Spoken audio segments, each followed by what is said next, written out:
माता वैष्णो देवी के मंदिर से जुड़ी अनेक कथाओं में से सबसे प्रसिद्ध एवं लोकप्रिय कथा श्रीधर ब्राह्मण की है, जो आधुनिक कटरा शहर से सटे त्रिकुट पर्वत की तलहट्टी में स्थित हंसाली गांव में रहते थे। श्रीधर वैष्णव शक्ति के कट्टर भक्त थे। अत्यंत गरीब होने के बावजूद एक दिन कन्या रूप में उनके स्वप्न में प्रकट हुई देवी वैष्णवी की प्रेरणा और आश्वासन से श्रीधर ने एक भव्य भंडारे का आयोजन किया। भंडारे के लिए एक शुभ तिथि चुनी गई और श्रीधर ने आसपास के गांव में रहने वाले सभी लोगों को भंडारे में आमंत्रित किया। इसके बाद श्रीधर घर घर जाकर अपने पड़ोसियों और परिचितों से कच्चा खाना मांगने लगे, जिसे भंडारे के दिन पकाकर मेहमानों को परोसा जा सके। हालांकि कुछ लोगों ने मान लिया, लेकिन कई अन्य ने उनकी मांग ठुकरा दी।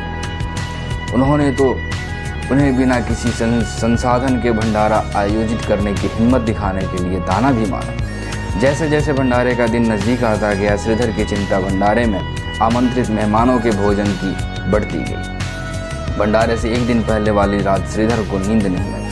पूरी रात वह इसी उलझन में उलझे रहे कि सीमित सामग्री में अपने मेहमानों को कैसे खिलाएं और उनके लिए उपलब्ध जगह में क्या प्रबंध करें। जब सुबह तक उन्हें अपनी समस्या का कोई संतोषजनक समाधान नहीं सूझा, तो उन्होंने खुद को भाग्य के भरोसे छोड़ दिया और दिन का सामना करने के लिए उठ खड़े हुए। वह अपनी झोपड़ी के बाहर पूजा करने बैठ गए। दोपहर होते होते उनके मेहमान आने लगे। उन्हें पूजा में पूरी तरह से तल्लीन देखकर वे जहाँ भी जगह मिली आराम से बैठने लगे। अजीब बात तो यह थी कि श्रीधर की छोटी सी झोपड़ी में बहुत बड़ी संख्या में मेहमान आराम से अपनी जगह बना पाए थे। फिर भी बहुत सी जगह खाली पड़ी थी। पूजा समाप्त होने पर श्रीधर ने चारों ओर देखा तो बड़ी संख्या में मेहमान आए हुए थे। यह सोच ही रहे थे कि अपने मेहमानों को कैसे बताएं कि वह उन्हें खाना नहीं खिला पाएंगे।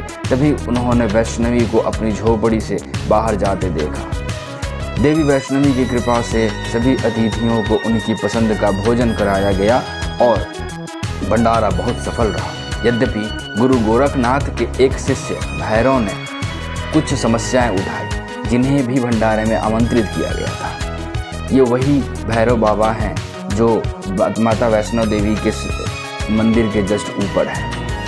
भंडारे के बाद श्रीधर वैष्णवी की जादुई शक्तियों के रहस्य की तरह तह तक जाने के लिए उत्सुक थे।